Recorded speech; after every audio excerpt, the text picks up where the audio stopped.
Cuán firme cimiento se ha dado a la fe. A través de la Biblia, un análisis de la Biblia libro por libro que le ayudará a crecer espiritualmente. Estos estudios fueron diseñados por el Dr. J. Vernon McGee. Acompáñenos en este fascinante recorrido a través de la Biblia. La palabra de Dios.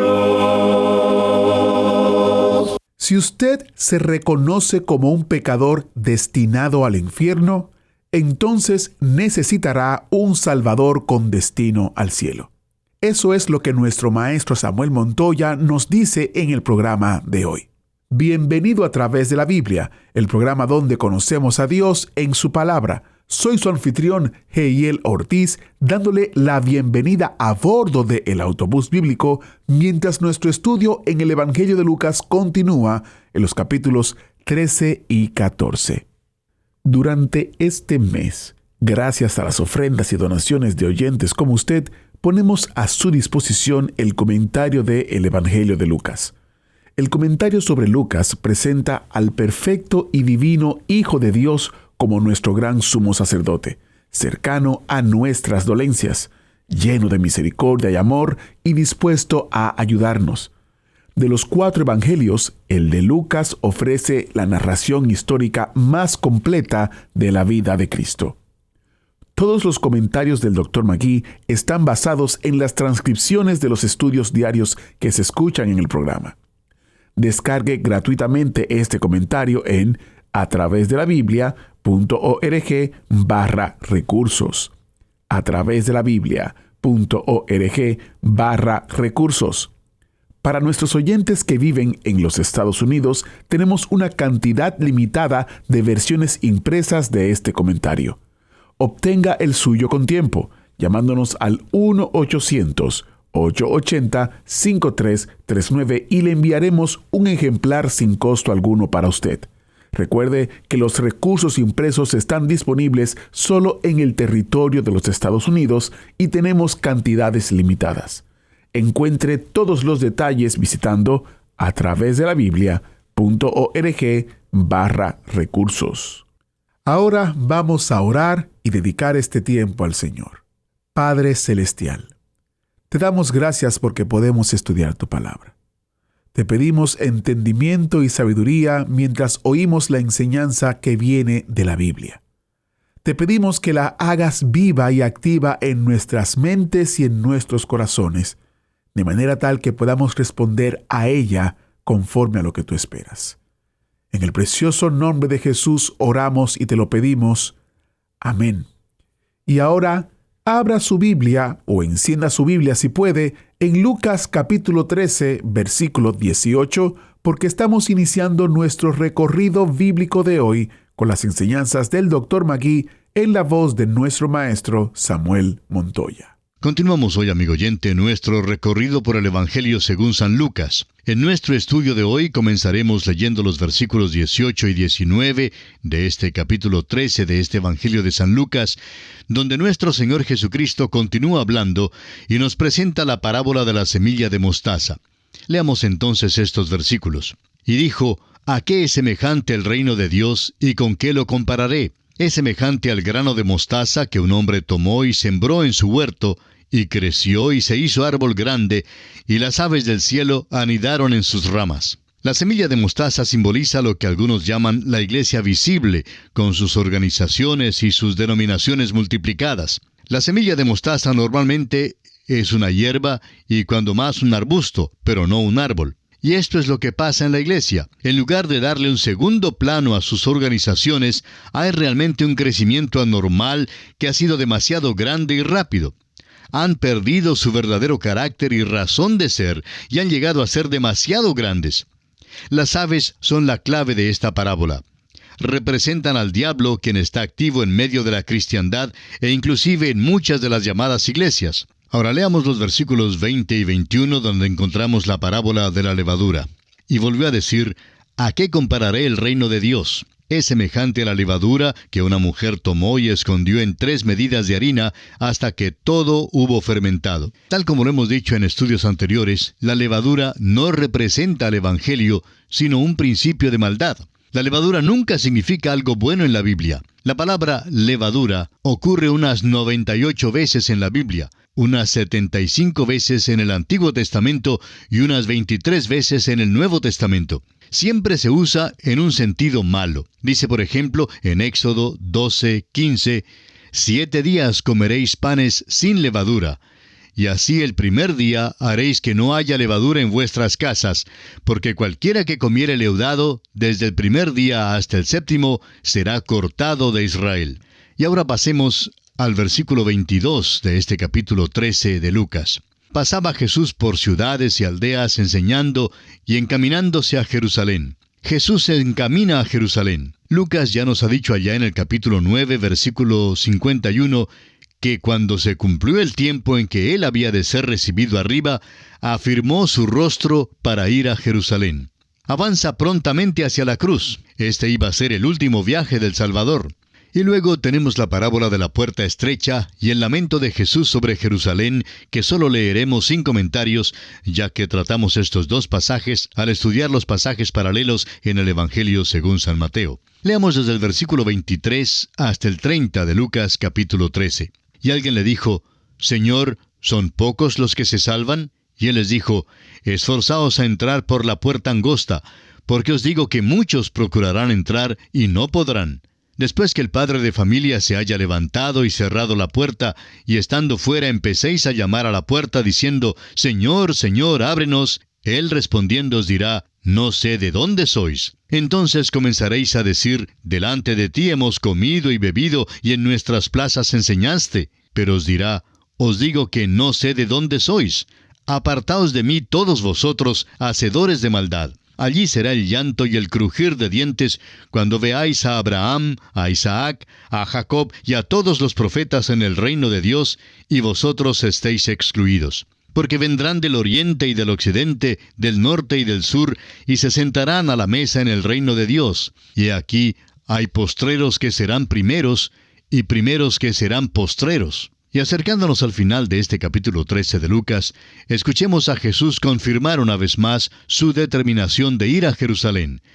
Leamos entonces los versículos 31 al 33, que dicen, Aquel mismo día llegaron unos fariseos diciéndole, Sal y vete de aquí, porque Herodes te quiere matar.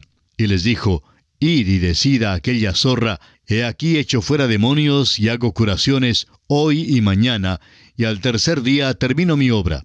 Sin embargo, es necesario que hoy y mañana y pasado mañana siga mi camino, porque no es posible que un profeta muera fuera de Jerusalén. Luego, en el versículo 34, comienza el lamento de Jesús sobre Jerusalén hasta el versículo final de este capítulo 13 de Lucas. Jerusalén, Jerusalén, que matas a los profetas y apedreas a los que te son enviados. ¿Cuántas veces quise juntar a tus hijos como la gallina a sus polluelos debajo de sus alas, y no quisiste?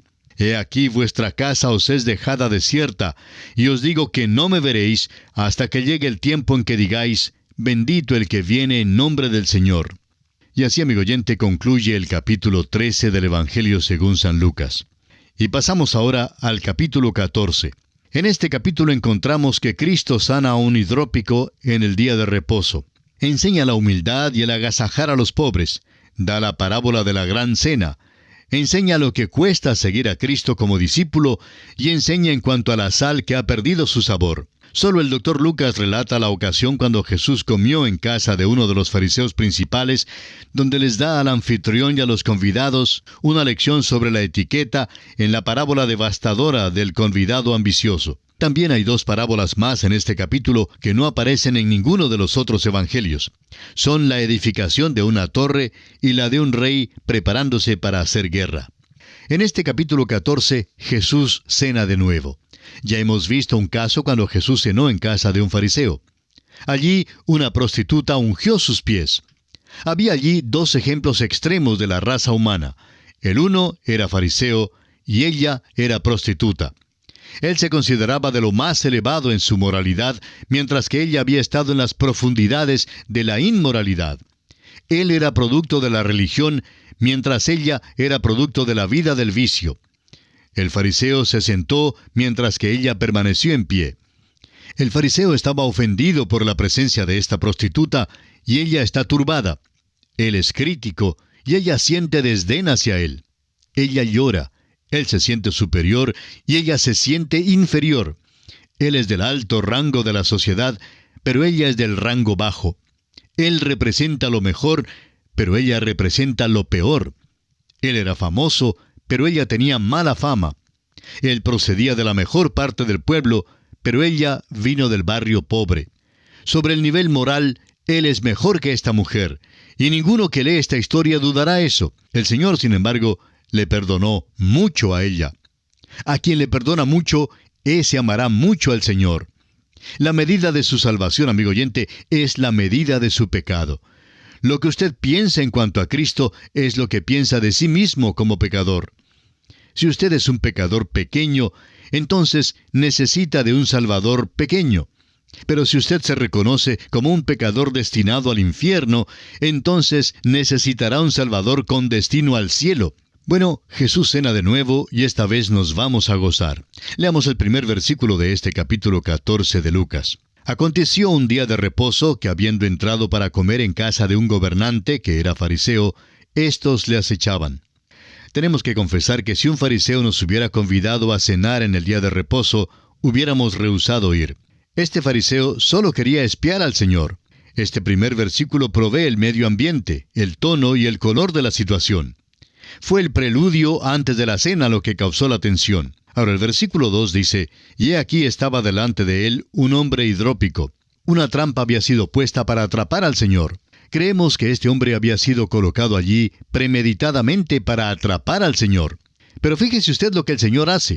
Leamos el versículo 3 y la primera parte del versículo 4 de este capítulo 14 de Lucas. Entonces Jesús habló a los intérpretes de la ley y a los fariseos, diciendo, ¿es lícito sanar en el día de reposo? Mas ellos callaron. El Señor hizo una pregunta primero, pero ellos tuvieron miedo de responderle. Continuemos leyendo parte del versículo 4, como también el versículo 5. Y él, tomándole, le sanó y le despidió. Y dirigiéndose a ellos, dijo, ¿quién de vosotros, si su asno o su buey cae en algún pozo, no lo sacará inmediatamente, aunque sea en día de reposo? Si alguno de esos pícaros en la presencia del Señor tuviera el neumático desinflado en el día de reposo, de seguro que lo habría compuesto y el Señor lo sabía. Ahora el versículo 6 dice, y no le podían replicar a estas cosas. Este problema, pues, ha causado ya una situación algo tensa para la cena.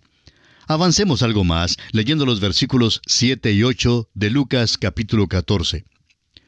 Observando cómo escogían los primeros asientos a la mesa, refirió a los convidados una parábola, diciéndoles, «Cuando fueres convidado por alguno a bodas, no te sientes en el primer lugar, no sea que otro más distinguido que tú esté convidado por él». Esta escena es muy rica. En aquel entonces no ponían tarjetas con los nombres de los invitados en la mesa. Las tarjetas deben haberse originado por alguna dama anfitriona que quiso proteger sus muebles, porque si usted no pone tarjetas en la mesa, pues habrá un tropel grande para tratar de obtener los mejores asientos. En esta ocasión, pues, cuando nuestro Señor cenó en la casa del fariseo, no había tarjetas. Cada uno de estos pícaros presentes habían criticado al Señor Jesucristo, y cuando llegó la hora de la cena, cada uno corrió hacia el primer asiento. En aquellos días había 4 asientos principales en la mesa. El primer asiento era de rango superior al cuarto asiento principal. Y todos querían sentarse en el primer asiento, pero es obvio que todos no podían sentarse allí. Esta parábola revela, pues, 2 cosas. Primero, a los ricos les faltó la urbanidad. Y en segundo lugar, Cristo reprendió sus malos modales en la mesa. Cuando la cocinera anunció, «a la mesa», todos corrieron enseguida a la mesa. La mesa en aquel entonces era un mueble muy bajo y todos se recostaban a su alrededor. En cada lado había 3 lugares donde se podía recostar. En una situación así, era el segundo asiento, o sea, el que ocupaba el lugar central, el que constituía el lugar de honor. En otras palabras, habría los asientos número 1, número 2 y número 3 en un lado, en el lado que consideraríamos como la cabeza de la mesa. El asiento número 2 sería, pues, el lugar de mayor honor. Al otro lado de la mesa habría los asientos número 4, número 5 y número 6, y entre estos, el número 5 sería el lugar de honor. Siguiendo la mesa al otro lado, hay los asientos número 7, número 8 y número 9, y allí el puesto número 8 sería el lugar de honor. Y por fin, al cuarto lado de la mesa, el número 11 sería el lugar de honor. Es comprensible que algunos de estos viejos fariseos no pudieran moverse tan rápido como lo hacían algunos de los fariseos más jóvenes. Así pues, cuando la cocinera anunció "a la mesa", el viejo, el que se había acercado lo más cerca posible a la parte donde comían, corrió para recostarse en el asiento número 2.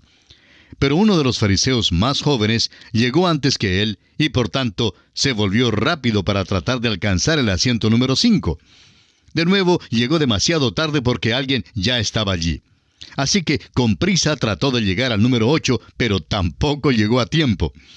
Casi sin aliento, volvió para correr al asiento número 11 y llegó a tiempo. Este era un lugar bajo, pero todavía tenía un lugar de honor. Y así se recostó allí casi sin aliento.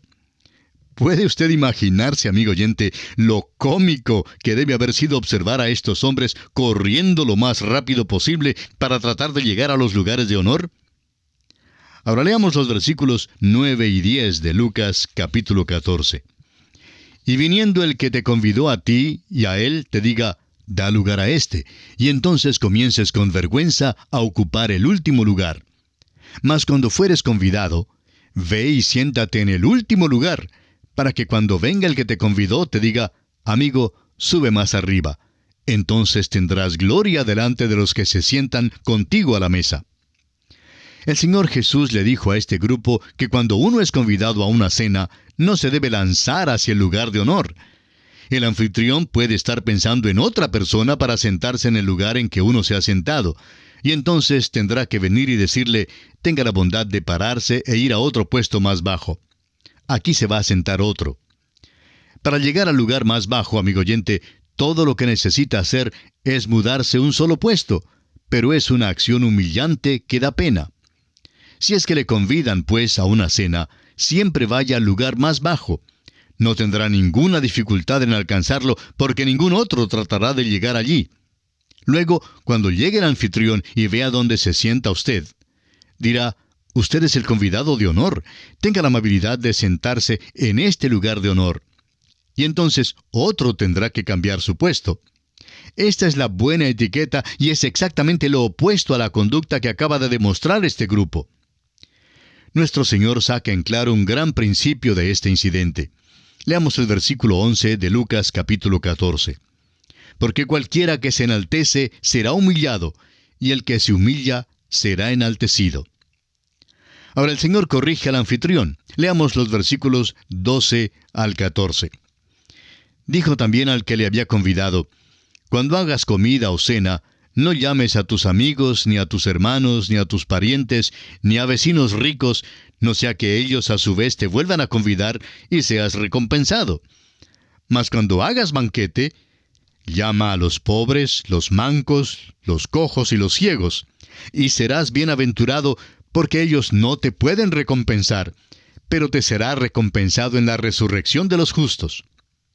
Nuestro Señor está manifestando ahora otro gran principio. La mayoría de nosotros convidamos al mismo grupo a comer en nuestra casa una semana, y la semana siguiente vamos a la casa de uno del mismo grupo, y así pasa semana tras semana. Pero el Señor aquí está condenando esta práctica. No hay nada malo en convidar a su grupito de vez en cuando, pero ¿ha pensado usted alguna vez en hacer algo para aquellos que no tienen nada? Ellos no le pueden corresponder el mismo favor. No podrán convidarle a usted a cenar la próxima semana. Haga, pues, algunas pocas cosas en las cuales usted sea el dador sin detenerse a pensar si va a ser recompensado. Volviendo ahora al pasaje que nos ocupa, ¿puede usted imaginarse la tensión que había ya en esta cena? El Señor principió las cosas sanando al hidrópico. Miró cara a cara a los convidados y les corrigió su falta de urbanidad. Luego hasta corrigió al anfitrión mismo. El ambiente, pues, era tenso. Nadie decía ni una palabra.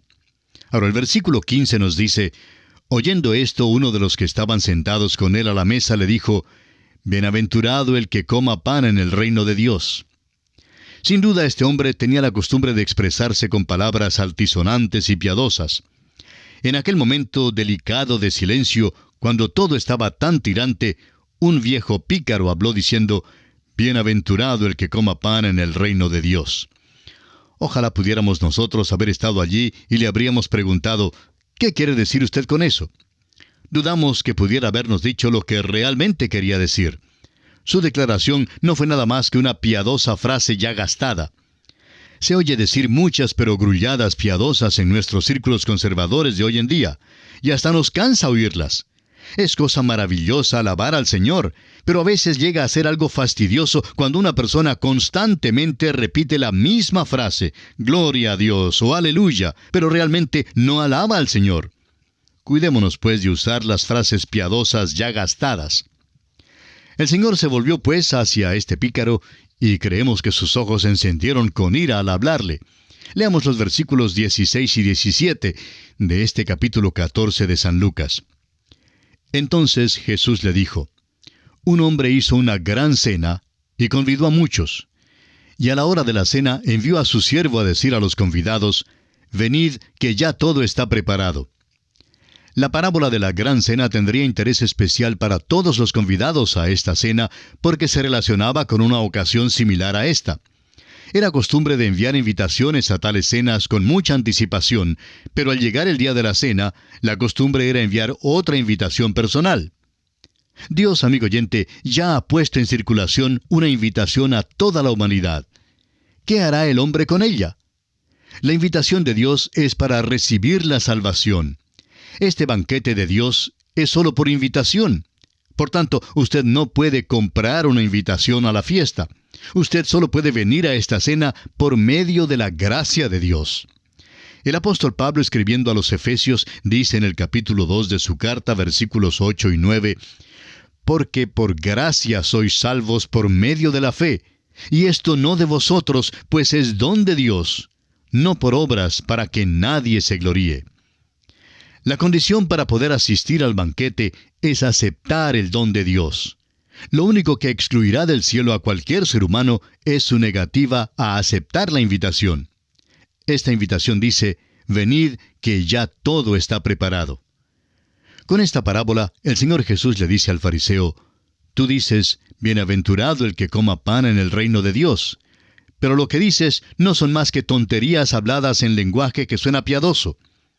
Veamos entonces lo que hacen los hombres con la invitación de Dios. Leamos el versículo 18 de Lucas capítulo 14. Y todos a una comenzaron a excusarse. El primero dijo: he comprado una hacienda y necesito ir a verla. Te ruego que me excuses. Y siendo que nuestro tiempo ya se ha agotado, amigo oyente, vamos a detenernos aquí por esta ocasión, pero continuaremos esta interesantísima consideración en nuestro próximo programa. Es nuestra ferviente oración que el Señor inunde su vida de las ricas bendiciones del cielo. Agradecemos que nos acompañara en el estudio de hoy. Le invitamos a que visite nuestro sitio en internet a través de la biblia.org. Ahí puede suscribirse para recibir las notas y bosquejos de lo que estamos estudiando y noticias del ministerio. También encontrará la variedad de libros y materiales gratuitos que tenemos para usted. El sitio es a través de la biblia.org. Todo lo que hacemos es posible gracias al Señor y a personas como usted que se unen a nosotros en la obra de llevar la palabra entera al mundo entero. A través de la Biblia es una producción de Radio Transmundial.